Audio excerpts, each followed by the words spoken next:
Public Sénat et l'AMF, avec le soutien de la Mutuelle nationale territoriale, la mutuelle des agents des services publics locaux, présente Allons plus loin.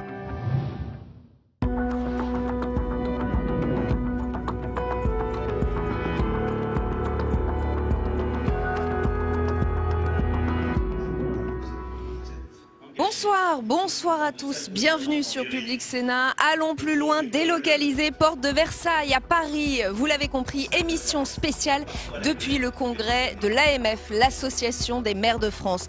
Absent l'année dernière, Emmanuel Macron a donc fait son grand retour ici même au congrès. Le chef de l'État a tenu un discours solennel tout à l'heure. Nous reviendrons en détail sur ses déclarations fortes. Il est surtout allé sur le terrain régalien et républicain. Sécurité, communautarisme, vivre ensemble, unis, rassemblés ont été les maîtres mots de ce discours.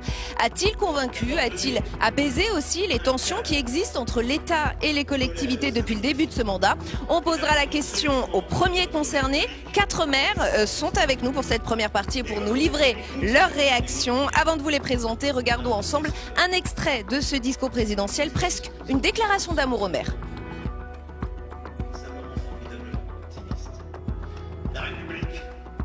Voilà, un extrait qu'on entendra peut-être dans quelques minutes. Du coup, je vais vous présenter tout de suite nos invités. Jean-François Debat, bienvenue. Merci d'être avec nous. Maire PS de Bourg-en-Bresse, dans l'Ain.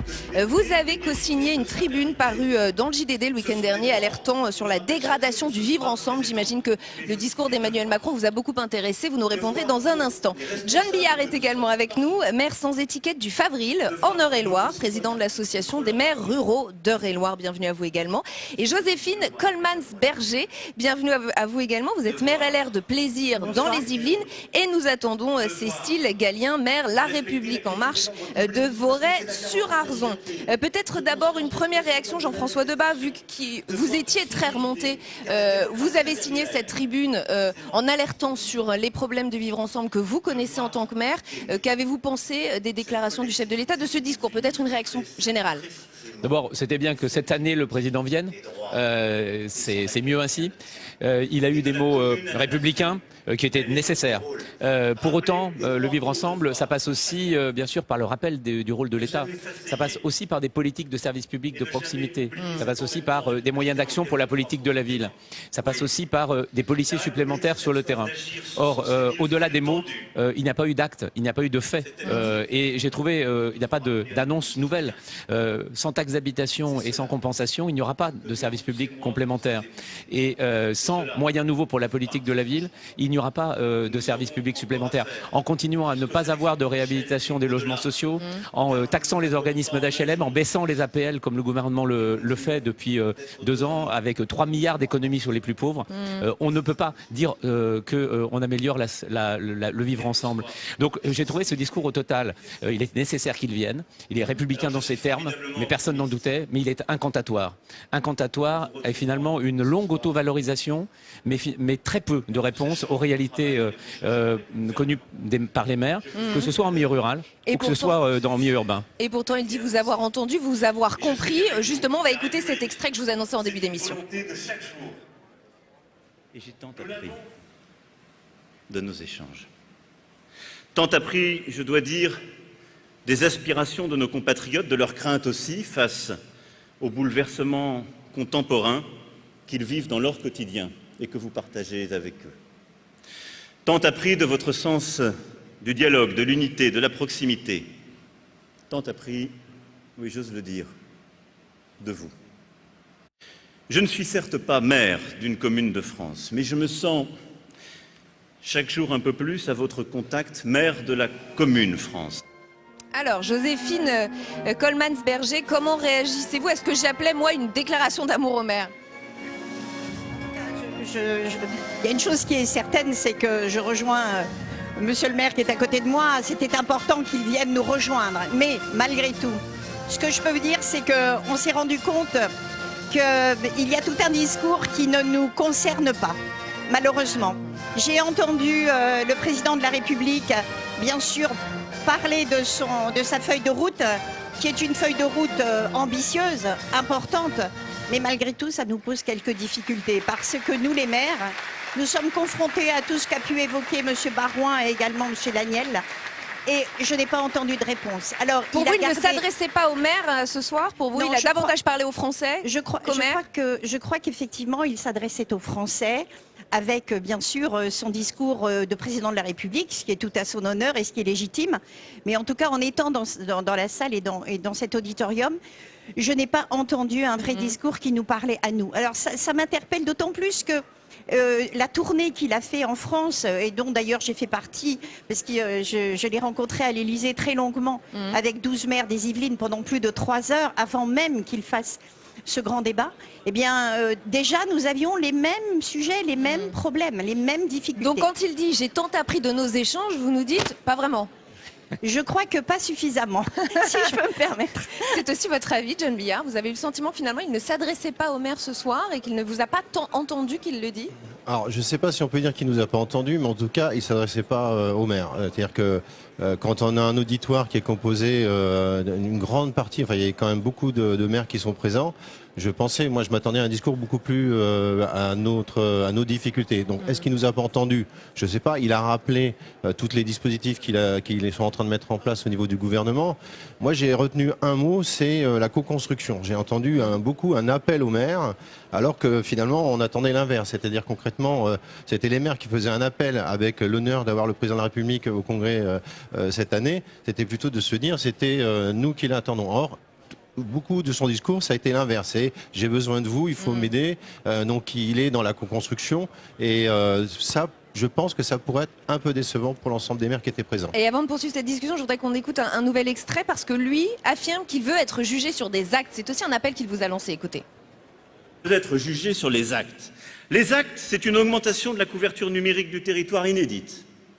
14 000 lignes de fibre optique sont tirées chaque jour ouvré depuis janvier 2019.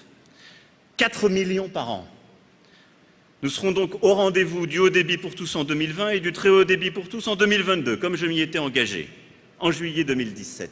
Les actes, c'est l'ouverture des 460 premiers France Service en janvier 2020.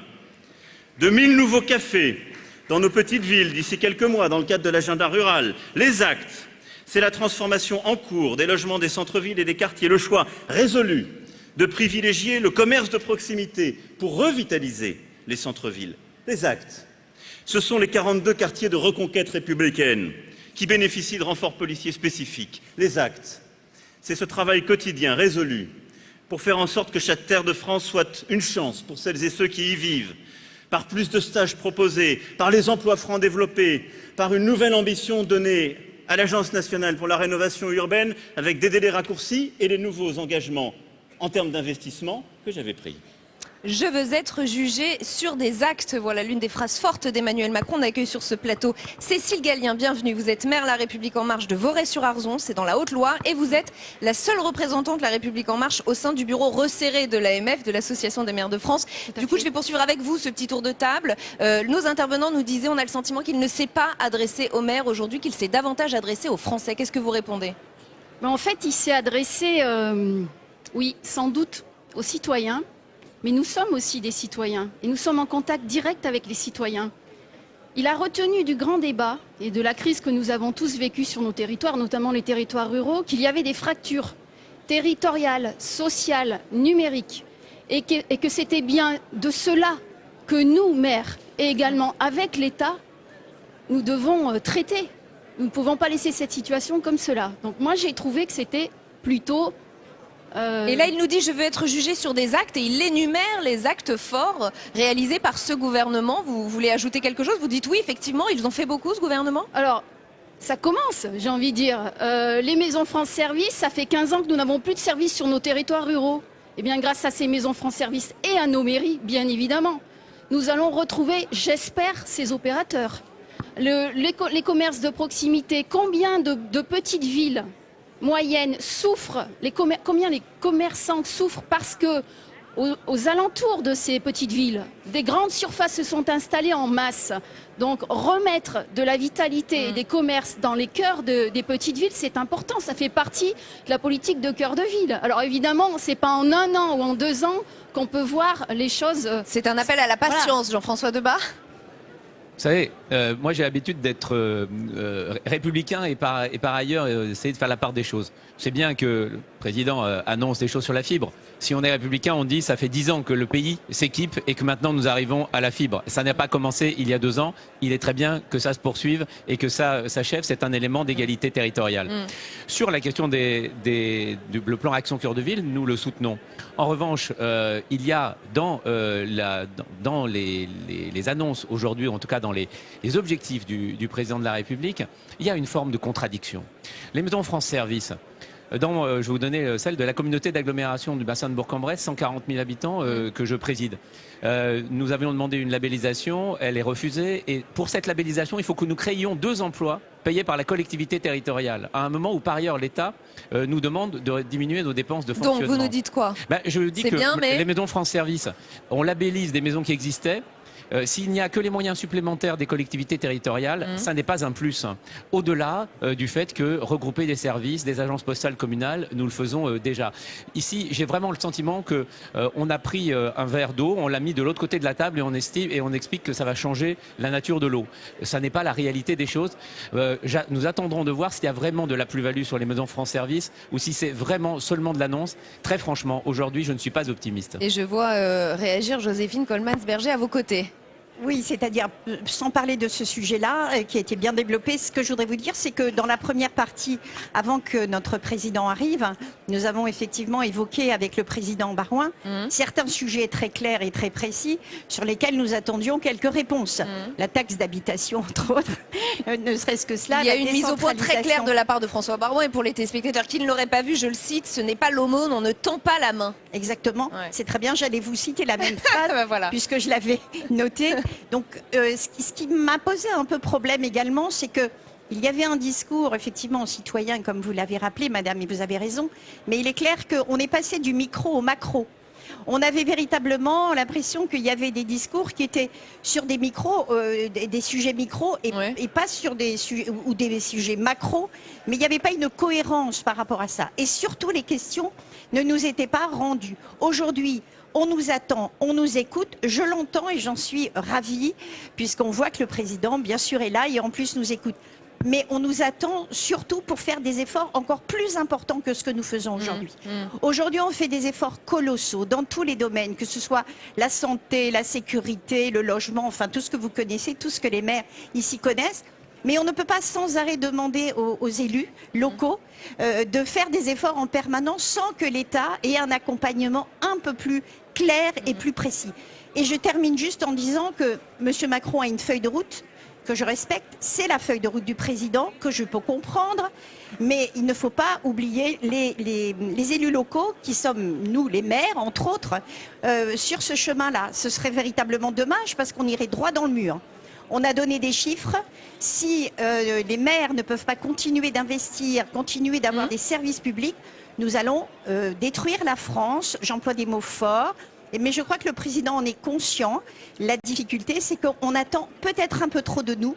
Il va falloir que le président sache véritablement la souffrance que l'on a sur le territoire. Et puisque vous faisiez référence aux propos de François Barouin sur la taxe d'habitation, à cette attaque lancée au président, on va regarder un nouvel extrait, celui qui concerne ce sujet, puisque la pilule ne passe pas auprès des élus locaux. Écoutez la réponse d'Emmanuel Macron sur ce point. Sur la taxe d'habitation, si durant votre campagne, beaucoup de vos électeurs vous reprochent la baisse, faites-le moi savoir. Et qu'ils viennent se plaindre. Et parfois, peut-être, vous aurez le droit d'empocher les félicitations qu'ils vous livrent à vous, et pas au gouvernement, parce que c'est ce qui va vous arriver. Et je me permettrai de dire que, contrairement à beaucoup d'autres réformes, celle-ci ne s'est pas soldée par la suppression de la taxe d'habitation pour la remplacer par un autre impôt local, ce qui fut toujours le cas jusqu'alors. Non, mais bien par la suppression d'un impôt compensé par l'État, qui descend en effet du département au bloc communal un impôt, mais qu'il compense par une part de transfert d'un impôt national. John Biard, elle vous va cette réponse? En fait, le président de la République, il a donné une réponse qui est sa politique nationale. Il a décidé, pendant les élections, de supprimer la taxe d'habitation et il réaffirme son choix. Sauf que dans le discours, qui est un discours de fond sur la taxe d'habitation, c'est que c'est le symbole de même de l'indépendance de la commune. Donc à partir du moment où il retire quelque chose qui est l'indépendance, c'est-à-dire que c'est la taxe qui concerne les... Enfin, ça a été très bien dit par François Baroin. Donc on est bien là dans le discours où on demande, nous, notre autonomie, notre liberté, la façon de fixer nos impôts, la façon de gérer. Et lui, il vient en disant, moi, je décide autrement et en plus de ça, je vais vous demander de m'aider. Il a supprimé un impôt qui n'était pas le sien, c'est ce que dit François C'est exactement Baroin. ce qu'a dit François Baroin. Donc ça va bien dans ce sens. Donc, mais sur le fond psychologique, c'est tout simplement, nous on dit laissez-nous faire comme on a envie de faire parce qu'on est élu pour ça, et lui il nous enlève ce qui est le premier élément, c'est la taxe d'habitation. Donc à un moment donné, il y a un décalage. Et c'est pour ça qu'entre le décalage de ce qu'on pouvait attendre du discours de fond, on l'a pas eu cet après-midi. Il justifie ses réformes, c'est ça. La taxe d'habitation, c'est un engagement de campagne présidentielle. Il a été élu, il l'applique. Cette taxe d'habitation est remplacée par le foncier bâti et les départements vont hériter, eux, de la TVA qui est un impôt national le beaucoup plus d'élus dynamique. sont encore en colère? Pourquoi ils ont le sentiment qu'il n'y a pas de compensation? Parce que je pense que pour l'instant, tant qu'on est maire et qu'on ne sait pas exactement si on va toucher à l'euro près, pour l'instant on n'a rien perdu et qu'au niveau des dotations, le gouvernement s'est engagé l'année prochaine à travailler avec les associations d'élus pour calculer les conséquences de cette réforme de la fiscalité locale sur les DGF, sur les dotations. Et évidemment, en tant qu'élu local, je peux vous dire qu'on va être très vigilant. Donc ce sont des craintes injustifiées, c'est ce que vous nous dites? C'est qu'ils ont peur avant même de savoir ce qui va se passer? Non, mais quand on a perdu la taxe professionnelle par une décision d'un autre gouvernement il y a quelques dizaines d'années, on a eu mal après. Donc voilà, donc il y a un doute auprès des élus locaux. Ce que je voudrais dire aussi par rapport à ce que vous disiez, madame, c'est que nous, les élus locaux, moi sur ma commune, je suis arrivée à trouver 2 jeunes médecins parce que malheureusement, il y avait 2 médecins retraités. On a subi ce numerus clausus qui a été décidé il y a 30 ans. Donc, micro-macro, nous sommes liés. Les politiques nationales, nous les subissons sur les territoires. Si elles sont bonnes, nous en bénéficions. Si elles sont mauvaises, nous les subissions. Et nous, les petits soldats de la République, nous sommes obligés de trouver des solutions pour trouver des médecins, pour remettre des services dans nos campagnes, pour donner envie aux jeunes de s'y installer. Et franchement, avec le numérique, aujourd'hui, si on a de la téléphonie et du haut débit, on va avoir des gens qui vont choisir notre qualité de vie dans les territoires ruraux ou dans les territoires urbains super sympas. Et voilà. Et qu'est-ce qu'il y a comme autre objectif pour un maire que voir une commune qui regagne de la population, qui a une diversité de population, mais qui perd en autonomie financière? C'est le cri d'alerte que lancent les maires. C'est vrai, mais on fait tellement beaucoup, nous, avec tellement peu. La sobriété dans la dépense publique, nous les ruraux, on l'a subi. Alors au bout d'un moment, on ne pourra plus, ça c'est clair. Mais voilà. Jean-François Debat. Oui, sur la taxe d'habitation, d'abord, moi je veux quand même le dire, c'est pas une réforme juste. Les 20% les plus riches vont gagner 8 milliards, les 20% les plus pauvres vont gagner 0 €, puisque eux, ils ne payaient pas de taxe d'habitation. Donc ça n'est pas une réforme juste. Maintenant, vous avez raison, Cécile Gallien a raison, c'était un engagement présidentiel. C'est pas parce que c'est un engagement présidentiel, c'est une bonne mesure. Ça donne la légitimité au président de le faire. Je dis simplement qu'il y avait 2 manières de le faire. La manière qui consiste à dire vous ne percevez plus le produit que vous deviez percevoir et on vous en donne le bénéfice, ça s'appelle le dégrèvement. Et puis il y a la manière qui a été faite, c'est-à-dire on supprime. À la fin, c'est payé par du déficit public. Il y aura 23 milliards d'euros en moins dans les caisses de l'État et on a beau nous donner la taxe foncière, donner de la TVA aux départements et à la fin, ça sera du déficit pour payer la TVA que les départements vont percevoir. C'est vrai ça, Cécile Gallien? Mais juste une chose, le vrai problème, ça n'est pas d'être compensé à l'euro près cette année. Nous allons l'avoir. Déjà en 2019, en 2020, ce sera déjà moins vrai. Moi, le problème est le suivant. Dans ma ville, le produit de la taxe foncière des départements va couvrir à peu près les 2/3 du produit de la taxe d'habitation. Les 2/3.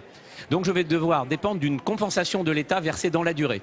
Si j'ai 100 en 2020, 100 en 2021, 100 en 2022, 100 en 2023, je perds à chaque fois 2%, 3%, parce que normalement, je n'aurais pas dû être à 100, j'aurais dû être à 102, à 104, à 105. Et derrière, le problème, c'est l'alimentation de nos services publics.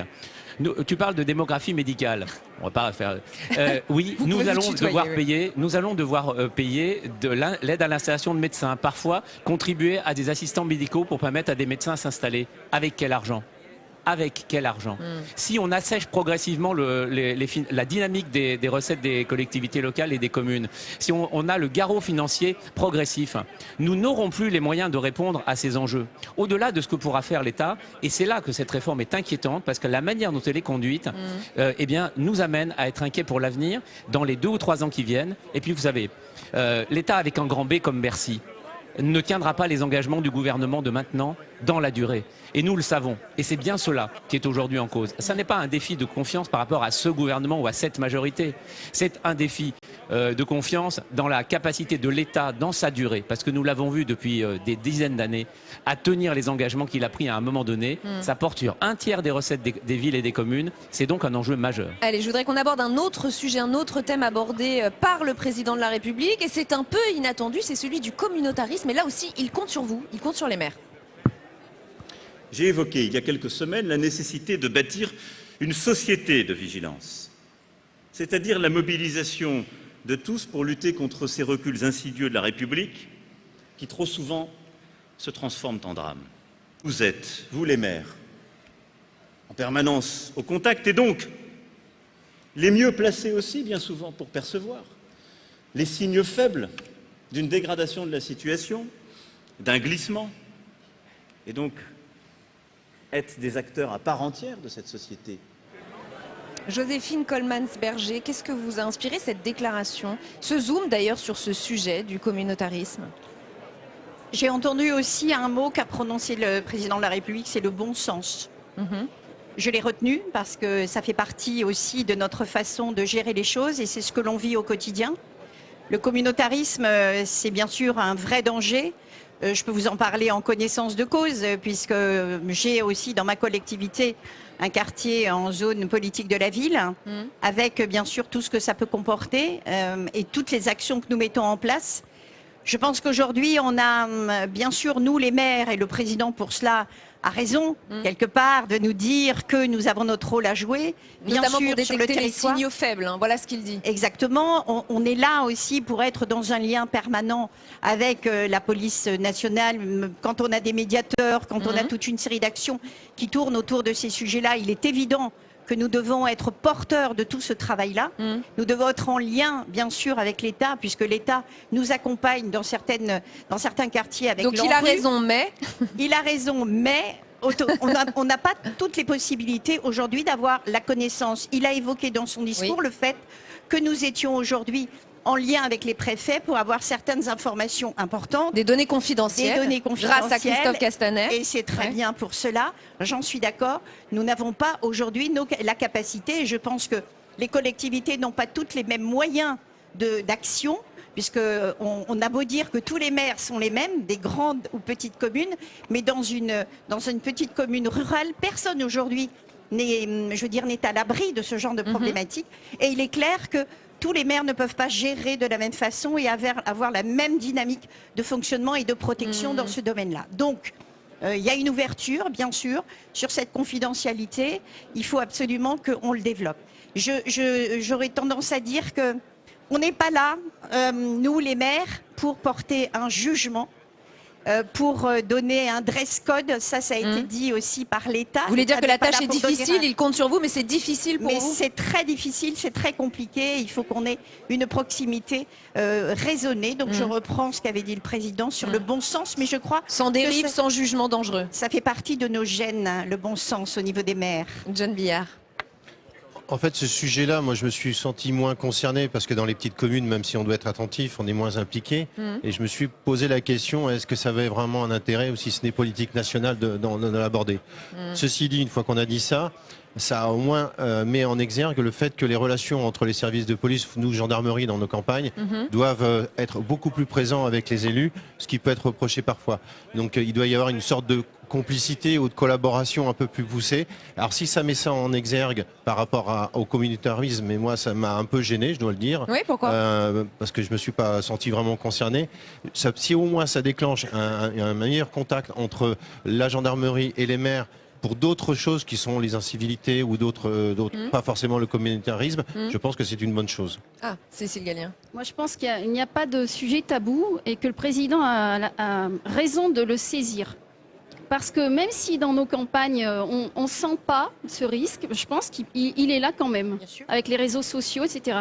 Donc, comme vous l'avez dit très bien, il faut qu'on soit vigilants tous et qu'on travaille avec les services de police, de gendarmerie pour nous, mais surtout ne laissons pas cet enjeu majeur aux mains de quelques hommes ou femmes qui auraient des idées extrémistes. Voilà, donc on est des responsables publics, donc on doit aussi s'en saisir avec toute la fermeté et l'humanité que nous devons incarner. Et je voudrais dire quand même qu'on assiste à des phénomènes de déscolarisation parfois, quand même cette question d'égalité homme-femme, je suis désolée, mais moi je trouve qu'elle se repose aujourd'hui. Donc il a raison d'appeler les maires à être des partenaires sur ce sujet. Complètement, et c'est ensemble qu'on y arrivera. Moi, vous avez compris que je suis relativement critique sur beaucoup d'aspects. J'ai apprécié cette partie du discours. J'ai trouvé que le président de la République, moi je suis un élu urbain, avait, je crois, appelé aussi à un message ni naïveté ni psychose, et à ne pas à appeler la laïcité au nom comme de manière incantatoire, et y compris sur des sujets sur lesquels en réalité on est parfois simplement dans le respect de la loi ou le respect des règles de vie en société. Il a appelé à cela, et je crois qu'il était de ce point de vue-là dans son rôle, et il a également, et je crois qu'il a eu raison, mis fin à cette espèce de débat sur faut-il interdire des listes aux élections. Ça n'est pas possible. On ne peut pas, au nom, je dirais, d'une vigilance à avoir, on ne peut pas commencer à fliquer les listes aux élections avant les élections. On peut ensuite, si une équipe est élue, être vigilant sur les décisions qu'elle prend. On peut sanctionner des actes, on ne peut pas sanctionner des pensées. Et j'ai trouvé que cette partie, même si après les mots qu'il choisit peuvent être appréciés ou pas, m'a paru, pour le coup, adapté, même si je l'ai aussi ressenti, et j'étais avec François Rebsamen, maire de Dijon, j'ai dit, pour une grande partie des élus, notamment des élus de communes rurales, nous sommes probablement plus loin de réalité. C'était effectivement une partie plus nationale du discours qui aurait pu être tenue ailleurs également, et qui nous concernait néanmoins parce que nous sommes aussi des élus de la République. Et vous, les listes communautaristes, vous êtes concernée, Joséphine Coleman-Berger? Pour le moment, je n'ai pas eu vent de cela. Mais ça vous rassure que le chef de l'État dise non, on ne va pas les interdire? Ça me paraît une évidence de la part d'un chef de l'État. Donc voilà, je ne peux qu'adhérer. Alors, il nous reste quelques petites minutes. Je vais peut-être faire un dernier tour de table pour que vous me disiez ce que vous avez pensé de manière générale de ce discours, et si on a franchi une nouvelle étape dans la relation entre Emmanuel Macron et les maires, puisque c'est un mandat qui a commencé de manière compliquée dans sa relation avec les élus locaux. Est-ce qu'aujourd'hui, vous nous dites l'âge de guerre est enterré, peut-être, John Billard? Est-ce que les choses sont apaisées? Est-ce que vous vous dites aujourd'hui, on a un président de la République qui est au moins à notre écoute? Alors je pense qu'on a effectivement un président de la République qui est plus à notre écoute, mais je dirais même plus loin, c'est qu'on a un gouvernement qui est plus à notre écoute. Mais ça, c'est lié aussi à la crise des Gilets jaunes et tout le travail qui a été fait, notamment par l'Association des maires ruraux de France, quand on a mis en place les cahiers de doléances. Donc il y a une autre façon d'aborder, il y a plus de collaboration. Maintenant, ça ne veut pas dire qu'on est d'accord sur tout, mais je pense qu'il y a, oui, effectivement, je dois l'admettre, plus d'écoute. Jean-François Debat, et je vous laisserai conclure. Jean-François Debat. Moi, j'ai trouvé, je l'ai dit, ce discours globalement incantatoire, dans le sens où il n'y a pas vraiment de moyens. Mais au-delà de ce discours, au-delà, j'ai été déçu. Alors, les relations, quand on passe du niveau 0 à un niveau normal, c'est une amélioration. Et depuis un an, il y a une nette amélioration. C'était niveau 0 avant. Ah oui, j'ai rencontré plus de ministres en tant que président de Ville-de-France, et les villes coprésidents avec Caroline Cailleux, de 20 à 100 000 habitants. J'ai rencontré plus de ministres dans les 3 mois qui ont suivi le début de la crise des Gilets jaunes que dans les 18 mois précédents. Aujourd'hui, nous sommes revenus à des relations de travail normales. Je vais vous dire, moi, ce que je n'ai pas eu et que j'attendais, c'est des mesures fortes en matière de transition écologique. La rénovation des logements, c'est un enjeu que l'État doit porter. Mettre 20 000 € par logement pour réduire de 60% la facture énergétique des Français, c'est à la portée de l'État et pas de nos communes. Je voudrais qu'on termine ce tour de table de conclusion. Et j'ai été déçu de ne pas les voir. C'est noté. Joséphine Coleman-Berger et ensuite Cécile Gallien. En 30 secondes. Oui, 30 secondes, juste pour dire, je répète ce que j'ai dit tout à l'heure, c'était un discours présidentiel et pas vraiment. Mais vous nous dites une nouvelle ère, on ouvre une nouvelle page? D'avoir rencontré même le président Macron en direct, j'avoue que j'ai bien eu la sensation qu'il y avait une véritable écoute. Ensuite, bien sûr, pour les résultats, je suis un petit peu frustrée des réponses que je n'ai pas eues aujourd'hui et je pense que pas mal de maires sont un petit peu dans la même situation. Vigilance et frustration. Cécile Gallien, en quelques secondes pour conclure. Bon, moi, je dirais que c'est vrai qu'il y a eu l'avant et l'après crise sociale, gilets jaunes. On l'a vu. Il y a eu quand même quelques 10 milliards qui ont été décidés en décembre l'année dernière et qui sont dans les poches des salariés, et notamment des salariés qui ont des salaires plutôt petits.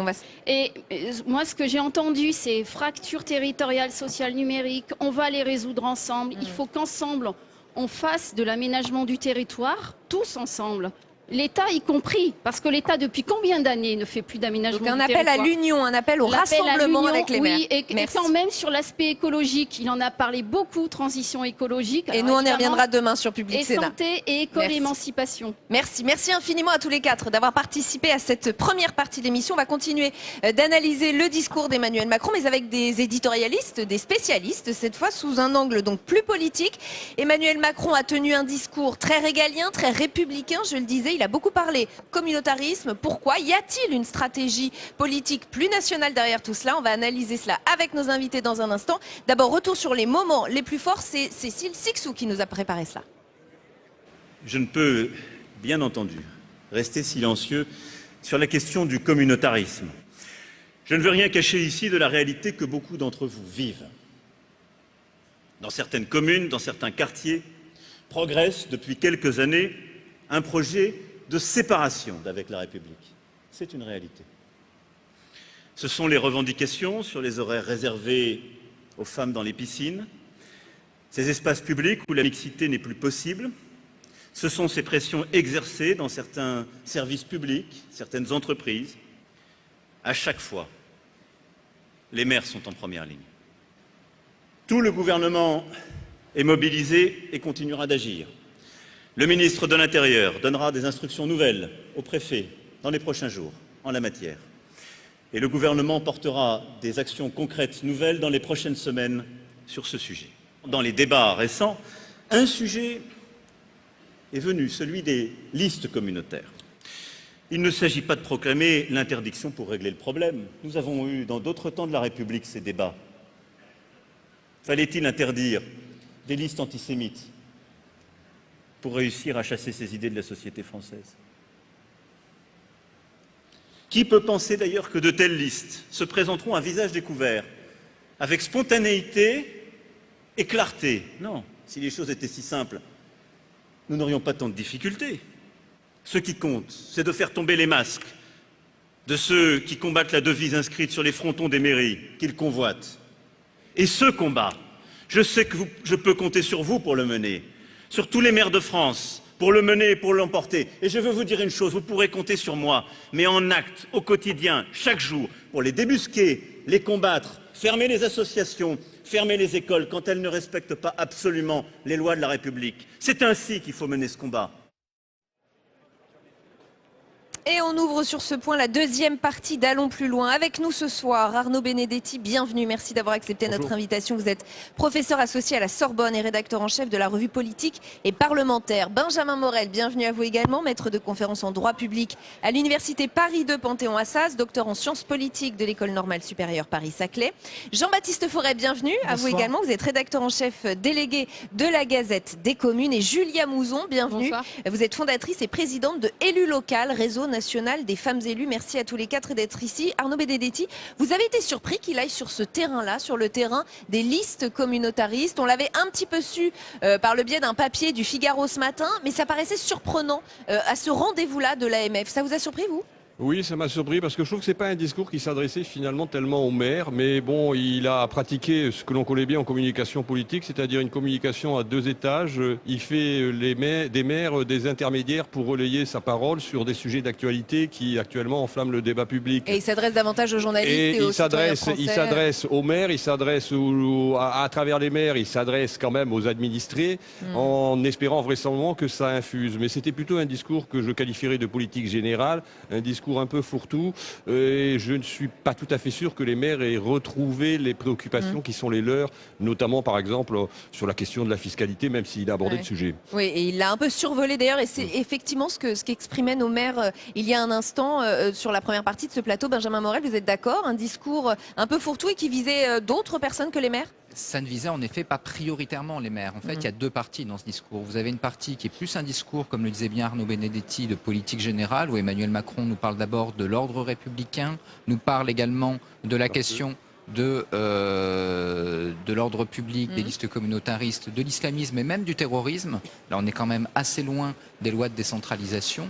On a ensuite un aspect plus transversal avec la question de l'écologie, la question de la cohésion sociale, et ensuite seulement on arrive à la question de la décentralisation avec en fait quasiment pas d'annonce, si ce n'est peut-être... Des maires très frustrés, qui ont eu le sentiment de ne pas du tout avoir de réponse à leurs questions. Des maires fondamentalement frustrés, parce qu'aujourd'hui, il y a deux problèmes qui se posent pour les maires. C'est d'un côté la question de l'intercommunalité, et notamment des relations entre les compétences transférées et les compétences gardées par la commune. Donc ça, c'est débattu dans le projet de loi Lecornu. Alors peut-être est-ce que ce sera envisagé plus tard par Édouard Philippe, mais il n'y a pas eu réellement de réponse. Il doit s'exprimer ici même jeudi d'ailleurs. C'est peut-être là que les maires vont trouver des réponses. Alors il y a une volonté en effet de distribuer les rôles entre le président et les maires, et le Premier ministre, si vous voulez. Mais on a eu également un président dont le discours a quand même duré presque 1h30, qui a été extrêmement précis. Donc il n'a pas trouvé le temps visiblement de répondre à ces préoccupations qui sont des préoccupations fondamentales. Pourtant, il a eu le temps d'aller sur d'autres sujets, parfois très en profondeur. Donc on peut comprendre peut-être la frustration. Et le deuxième objet évidemment de frustration, c'est, vous l'avez évoqué, celui de la fiscalité, avec un système plutôt baroque à l'allemande qui est proposé dans le cadre d'une révision constitutionnelle dont on ne voit pas exactement comment est-ce qu'il s'inscrirait dans la logique de nos institutions. Ça paraît assez improbable. Donc là, très très clairement, on a un discours qui en effet est un bon discours de politique générale. Il en restera des choses dans l'opinion. Pour les maires, il va falloir attendre Édouard Philippe. Mais cela dit, est-ce que c'est pas le rôle du président de la République d'avoir un discours plus général et de laisser à son Premier ministre des annonces plus concrètes destinées aux maires, cette fois de manière très concrète, Julien Mouzon? Alors, c'est peut-être ce qui va se passer, mais moi je trouve surtout, et aussi en écoutant les intervenants de la table ronde précédente, on voit qu'il y a un décalage des agendas et un décalage des temporalités entre le gouvernement qui fait des constats, qui découvre grâce aux Gilets jaunes, qui mène un grand débat national, qui va dans les territoires, qui mène l'enquête presque, qui fait une investigation. Et de l'autre côté, les élus locaux, qui sont là depuis 2014 ou avant, et qui, eux, sont au bout du rouleau. Ils démissionnent, ils se font effectivement agresser, comme on l'a vu. Il y a des attentes qui sont très fortes de la part des élus locaux sur le statut de l'élu, sur beaucoup de sujets. Et là-dessus, les angles d'attaque du gouvernement et des élus sont très différents. Les angles de vision sont très différents. Le gouvernement arrive effectivement avec un discours national qu'il entend décliner avec un certain nombre de mesures. Donc il y a un décalage entre les deux. Ils ne sont pas sur le même. Exactement, il y a un décalage de point de vue. C'est-à-dire que l'État le gouvernement arrive avec son angle de vision. Les élus locaux, leur angle de vision, et d'ailleurs l'angle de vision qu'il faut que tout le monde ait en tête pour 2020, c'est qu'il y a 550 000 personnes qui vont arriver dans des mandats locaux. Alors pour une partie, ils seront déjà élus, mais pour l'autre, ils vont arriver. Pour ces personnes-là, pour ces élus-là, qui ne sont pas des consommateurs de la politique, qui ne sont pas des personnes qui viennent râler, qui sont des personnes qui s'engagent, qui s'impliquent, qui donnent du temps presque bénévolement pour leur ville, pour leur commune. Pour toutes ces personnes-là, il faut que l'État soit en mesure de donner des outils. Il faut que l'État puisse outiller ces personnes-là dès le premier jour du mandat. Et on sent un décalage dans les agendas, dans les temporalités, dans la capacité à faire au 1er avril 2020, à donner cette réponse aux élus locaux. Jean-Baptiste Forêt, vous êtes d'accord? Il y avait un vrai décalage? Oui, enfin le décalage est quand même moins fort qu'il n'a pu l'être. Enfin, l'un des faits majeurs quand même de cette journée, c'est quand même qu'Emmanuel Macron et les maires ont enterré l'âge de guerre. Parce qu'il est venu? Oui, il est venu, et puis il faut quand même se souvenir. Ça peut suffire.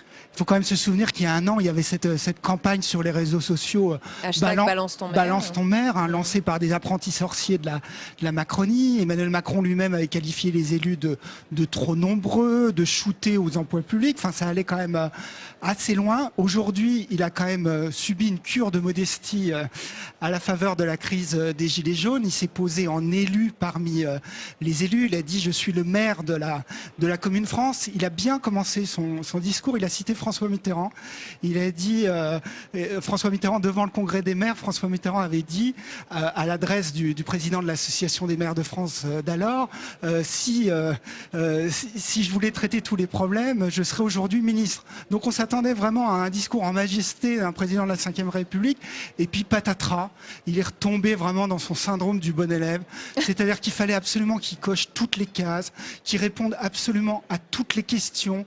Il a été extrêmement techno, il a parlé de continuum de sécurité, de territoire carencé. Je suis pas sûr que les maires de villages comprennent cette langue-là. Il est allé dans le détail des choses. Enfin, on a eu le droit au nombre de maisons de santé dans la Marne ou du comté de Pontarlier. Enfin, c'est assez étonnant. Moi, je trouve que c'est un exercice plutôt raté de sa part aujourd'hui, alors qu'il avait été très bon il y a 2 ans. Et pourtant, il a essayé de les convaincre, ces maires. Il y a 2 ans, il avait un peps, un dynamisme incroyable, et aujourd'hui, il manquait vraiment de ressort. Et alors, je voudrais qu'on écoute un nouvel extrait, puisque c'est le moment où, je le disais, il fait un peu une déclaration d'amour aux élus locaux. Je voudrais qu'on réécoute cet extrait parce qu'il est assez intéressant pour analyser l'ensemble du discours d'Emmanuel Macron. Écoutez. Tant appris de nos échanges. Tant appris, je dois dire, des aspirations de nos compatriotes, de leurs craintes aussi, face aux bouleversements contemporains qu'ils vivent dans leur quotidien et que vous partagez avec eux. Tant appris de votre sens du dialogue, de l'unité, de la proximité. Tant appris, oui, j'ose le dire, de vous.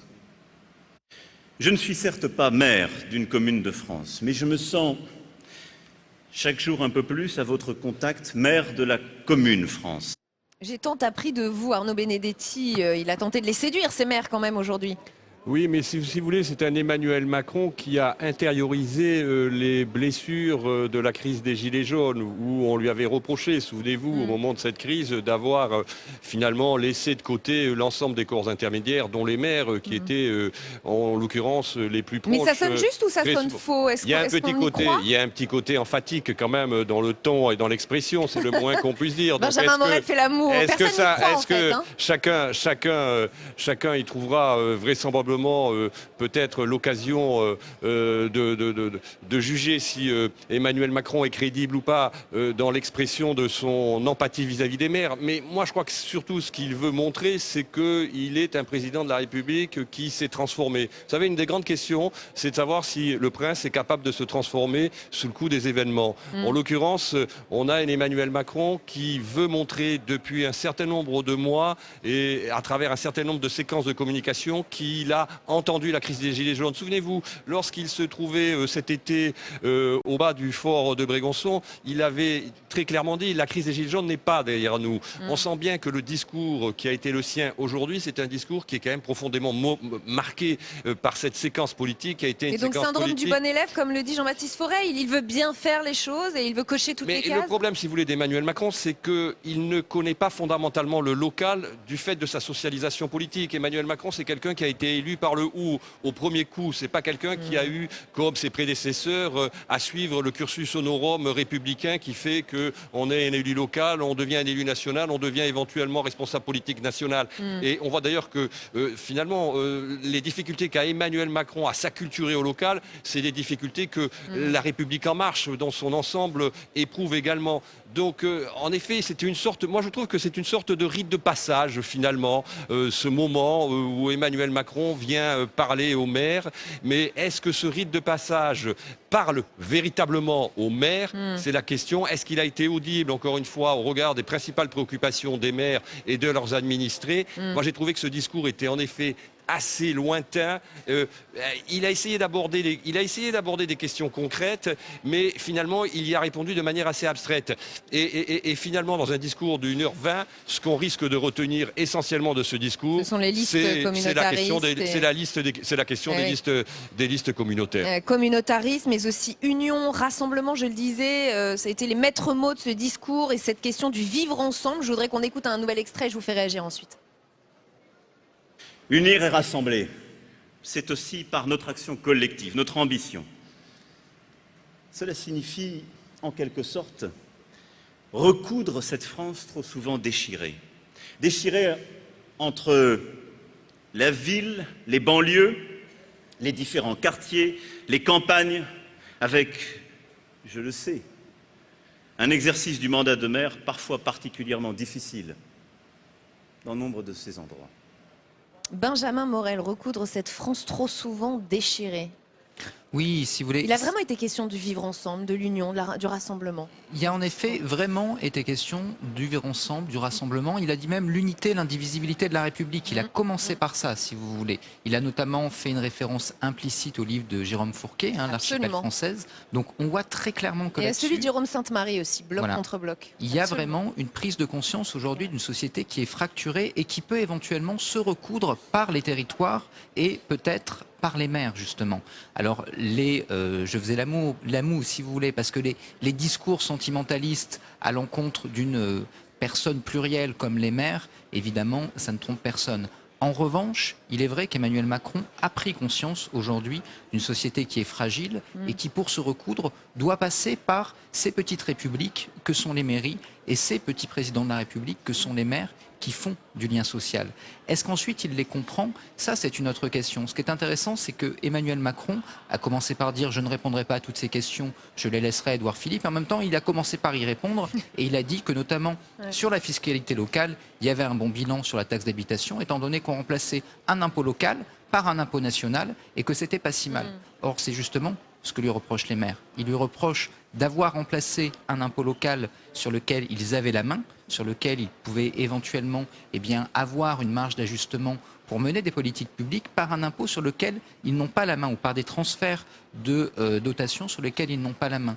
Donc on voit que même quand Emmanuel Macron tente justement des déclarations d'amour vis-à-vis des maires, elles tombent souvent un petit peu à côté, tout bêtement, parce que ces problématiques locales, il les comprend encore assez peu. Et il leur dit qu'il compte encore sur eux, et beaucoup sur eux. C'est ce que disaient les maires dans la première partie de cette émission. Il compte beaucoup sur nous, alors que nous, on comptait sur lui. Et même sur le vivre ensemble, il compte sur eux. Oui. En fait, on voit bien qu'il s'agit de réparer un lien qui a été cassé.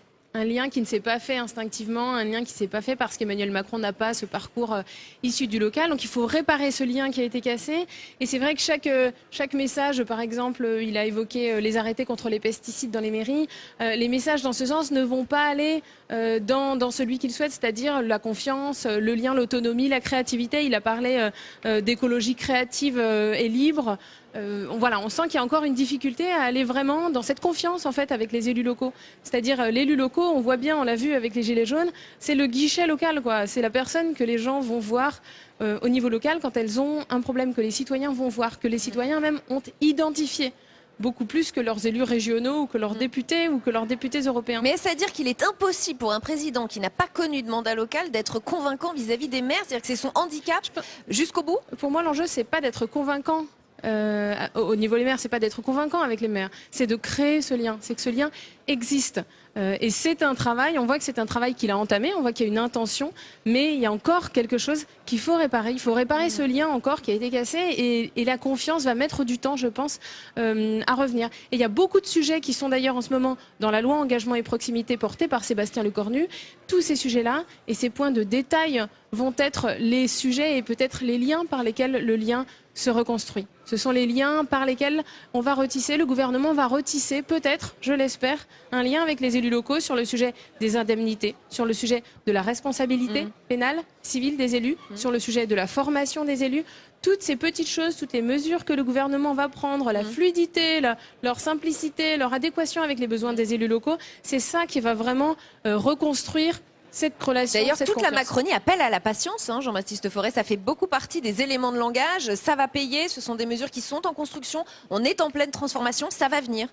Oui, et l'atout maître effectivement d'Emmanuel Macron là dans cette séquence, c'est Sébastien Lecornu que vous avez cité. Contrairement au président de la République, c'est un élu local de cœur et d'expérience. Enfin, c'est un jeune politique qui était déjà un vieux briscard parce qu'il a commencé tout petit, il est tombé tout petit dans la marmite. Et c'est lui qui porte le projet de loi engagement et proximité dont on parle beaucoup. Et lui, il sait y faire, il sait passer la main dans le dos derrière les élus. Il va les voir, il connaît toutes les mesures, et il parle vraiment la même langue. C'est une sorte de petit Larcher en fait, Sébastien Lecornu. Je ne sais pas s'il finira président du Sénat, mais on le verrait bien dans ce rôle-là. En tout cas, Emmanuel Macron a bien fait de s'entourer de personnes comme lui, si j'ai bien compris, pour séduire les maires. Il a déjà des rondeurs, sénatoriales. Il sait y faire. Emmanuel Macron est plus est un petit peu plus brutal, je dirais, dans son mode d'expression. On l'a vu sur la décentralisation. Il a un peu taclé les élus. Il n'avait pas totalement tort, ceci dit. Il disait à propos des élus, eh bien, écoutez, vous voulez les compétences, mais généralement, vous voulez pas les responsabilités. Et ça, c'est un vrai débat sur la décentralisation à la française. C'est-à-dire qu'en France, on veut toujours plus de liberté locale, mais on attend toujours tout de l'État. Et il suffit d'écouter les discours lors des congrès de n'importe quelle association d'élus. Ça fonctionne toujours comme ça. Il leur a dit « chiche ». Un acte 3 de la décentralisation, mais prenez vos responsabilités au lendemain des municipales. Il sera très attendu sur ce dossier-là par les maires. On sait qu'il a en face de lui, pour la première fois dans l'histoire des relations entre l'État et les élus, une association Territoires Unis qui regroupe les départements, les régions, les communes, qui d'habitude ont tendance quand même à se tirer la bourre. Mais ce que vous avez dit a fait réagir Julien Mouzon. Je vous donne la parole dans un instant, Arnaud Benedetti, mais je vous laisse réagir puisque ça vous a fait... vous avez fait la moue. Oui, tout à fait. J'ai fait la moue c'était quand vous avez parlé de... Remettez-moi les maires attendent tout de l'État. Les élus attendent bien tout sûr. de l'État. Alors moi, je suis pas du tout d'accord avec ce point. Non, moi, je pense qu'au contraire, les élus ont énormément de responsabilités et comprennent très bien ce que signifie cette responsabilité d'être élu local. Et le fait que l'État... aujourd'hui, il y a une grande confusion dans les compétences, c'est vrai. D'ailleurs, les citoyens ne savent pas ce que c'est qu'une intercommunalité. Les citoyens ne savent pas qui fait quoi. Enfin, même les experts de la politique doivent vérifier parfois pour savoir quelle compétence est déléguée à l'intercommunalité. Le concept d'intercommunalité, je pense que ça parle même pas aux téléspectateurs. Voilà. Et peut-être que le concept de compétence non plus. C'est-à-dire qu'on utilise ce mot compétence, mais en fait, ça veut dire qui fait quoi. Qui s'occupe des routes, qui s'occupe de l'assainissement, qui s'occupe du tourisme. Bon, voilà.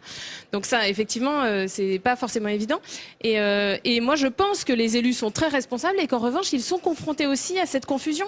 C'est ce qu'on voit dans le cas d'élus comme Anne Hidalgo aujourd'hui, qui interpelle l'État sur les camps de migrants, sur des sujets comme ça, pour montrer qu'elle n'a pas la main, parce que les élus locaux aujourd'hui sont interpellés par leurs citoyens sur des sujets sur lesquels ils n'ont pas la main. Les élus vont voir le maire de la commune pour des nids de poules sur la route départementale. On a des gros sujets de confusion comme ça.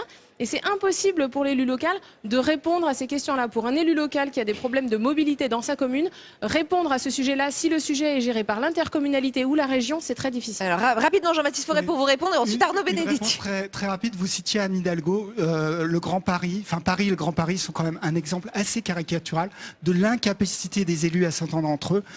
Les élus préfèrent s'en remettre à l'État, un hypothétique arbitrage de l'État, parce que voilà, c'est comme ça que ça fonctionne encore aujourd'hui en France. L'État, ça reste quand même aujourd'hui mais Paris n'est pas représentatif. Paris n'est pas représentatif des élus locaux et les élus parisiens ne sont pas représentatifs de l'immense masse des élus locaux qu'on a en France. Arnaud Benedetti. Non, mais il y a une hétérogénéité de situation. On ne peut pas comparer les tâches d'un maire d'une petite commune de 3500 habitants avec le maire d'une grande métropole. Mais moi, je pense qu'ici, quand même, Emmanuel Macron, il est venu aussi recharger finalement en crédit de popularité auprès des maires, parce qu'il sait très bien que le maire est vraisemblablement l'élu qui aujourd'hui bénéficie de la plus grande popularité parmi les élus. Donc cette relation avec les maires, c'est une relation qui lui permet de montrer que maintenant il les tient en considération, alors qu'il les avait laissés un peu de côté en début et le moins qu'on puisse dire même pas mal de côté en début de mandat. Il y a une autre question, c'est quand même la vision d'Emmanuel Macron. Quelle est la vision d'Emmanuel Macron en matière de décentralisation? Et ça, c'est quelque chose qu'on a du mal aujourd'hui, qu'on le veuille ou non, à percevoir. Parce que le Emmanuel Macron de la campagne présidentielle, c'était un Emmanuel Macron qui s'était présenté plutôt finalement comme un Girondin, en notamment évoquant, vous souvenez-vous, le droit à l'expérimentation.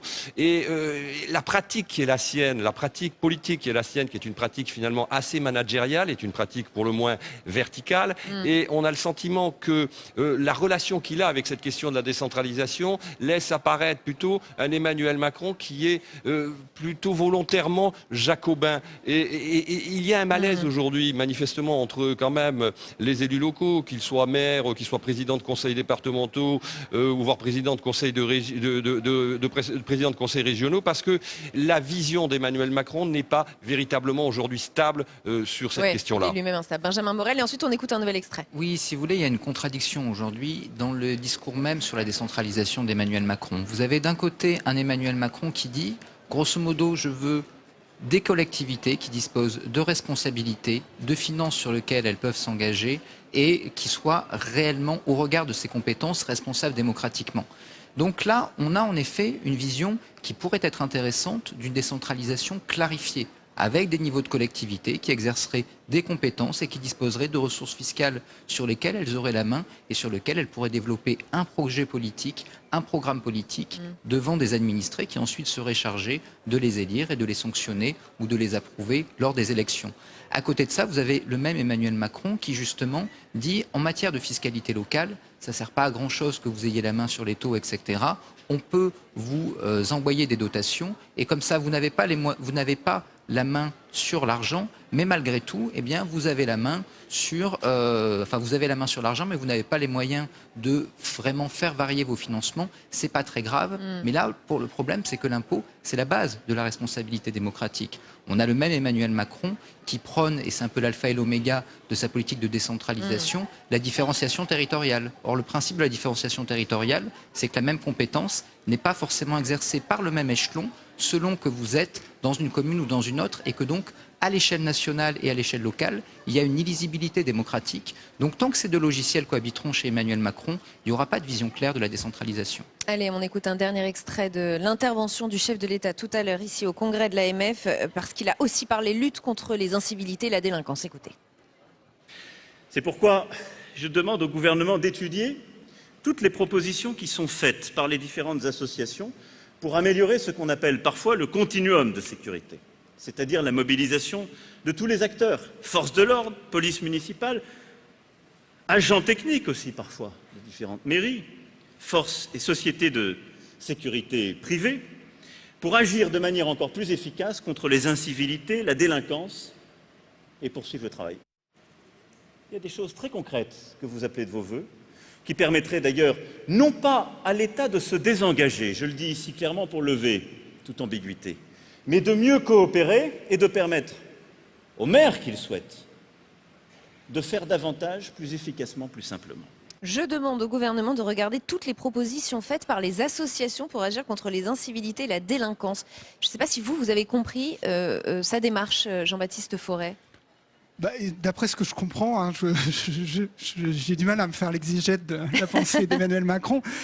Il en appelle aux associations d'élus qui aujourd'hui, dans les communes, les maires sont en charge de la police municipale, donc ils sont assez présents sur ces questions-là. En particulier depuis les attentats, on a assisté quand même à une hausse massive des effectifs de police municipale. On a de plus en plus de polices municipales qui sont armées aujourd'hui en France. Donc c'est un partenaire important pour un État qui a tendance un peu à se dépérir, enfin à être dévitalisé. Donc c'est pas totalement absurde de sa part de faire appel à ces associations. Mais c'est pas une annonce majeure, c'est pas ce qu'on appelle une annonce forte pour lutter contre l'insécurité et les incivilités. Ça rejoint ce que vous disiez tout à l'heure sur le propos des maires qui attendaient une parole assez forte de la part du président de la République. Et qui sont déçus ce soir. Et en fait c'est le président qui vient vers eux pour leur dire donnez-moi vos propositions. Donc c'est un petit peu le monde à l'envers, parce que historiquement il y a quand même une alliance très très forte en France entre les communes et l'État. Et l'État, c'est quand même le grand protecteur des communes depuis le Moyen-Âge, contre les féodaux, contre l'instabilité, contre les attaques contre l'ordre républicain auquel a fait référence Emmanuel Macron.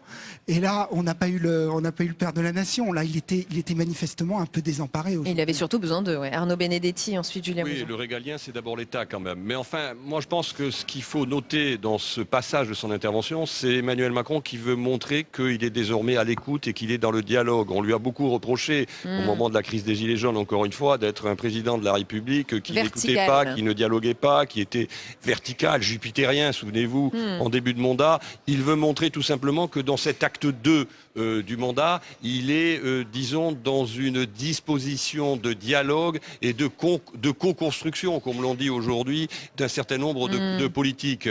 Donc, je pense que finalement, ce passage, c'est surtout pour illustrer un état d'esprit qui vise à illustrer une transformation, là aussi, de la méthode Macron. Tendre la main. Tendre la main, d'autant plus qu'on est quand même, faut-il le rappeler, dans une séquence sociale où la question du dialogue social aussi se pose avec, faut-il le rappeler, la réforme des retraites qui arrive à l'horizon de quelques mois. Julien Mouzon. Oui, moi je partage ce qui a été dit. Effectivement, il y a une forme de confusion dans ce discours. Je pense que les élus locaux attendaient plus de clarté, plus de d'aide. vision, plus d'aide, bien sûr, mais aussi même simplement plus de clarté dans la vision pour savoir où l'État va les emmener, où le gouvernement va les emmener, où la réforme ou la loi engagement et proximité va les emmener dans les prochaines années. Voilà, c'est vrai que moi je suis convaincue qu'il y a vraiment un décalage de ces agendas gouvernementaux et locaux, un décalage des compréhensions et qu'il faut encore travailler sur ce lien. Benjamin Morel, pour conclure en 30 secondes. Oui, on a l'impression en fait d'un discours qui était un peu obligé. Emmanuel Macron était obligé de venir à l'AMF et fondamentalement il n'avait pas de discours à faire. La loi engagement et proximité est déjà quasiment bouclée. La loi 3D et ton corps en gestation, on ne sait pas encore trop ce qu'il y a dedans. Donc, La loi de Jacqueline Gouraud. Voilà, il s'est replié sur un discours de politique générale qui ne s'adressait pas aux maires, dans un contexte où il était fondamentalement mal à l'aise. Il en a profité pour répondre à un certain nombre de polémiques nationales sur, on va dire, l'ensemble du territoire. Et en soi, à vouloir ménager la chèvre et le chou, on ne fait pas non plus quelque chose de merveilleux. Merci à tous les quatre d'avoir participé à ce débat. Fin de cette émission. Mais Public Sénat continue bien sûr de vous faire vivre ce 102e congrès de l'Association des maires de France. Ne manquez pas évidemment Oriane Mancini. Demain dans Bonjour chez vous, dès 7h30. Son invité politique sera Bruno Retailleau et puis Pierre-Henri Gergonne dès 11h sur Public Sénat. Très bonne soirée.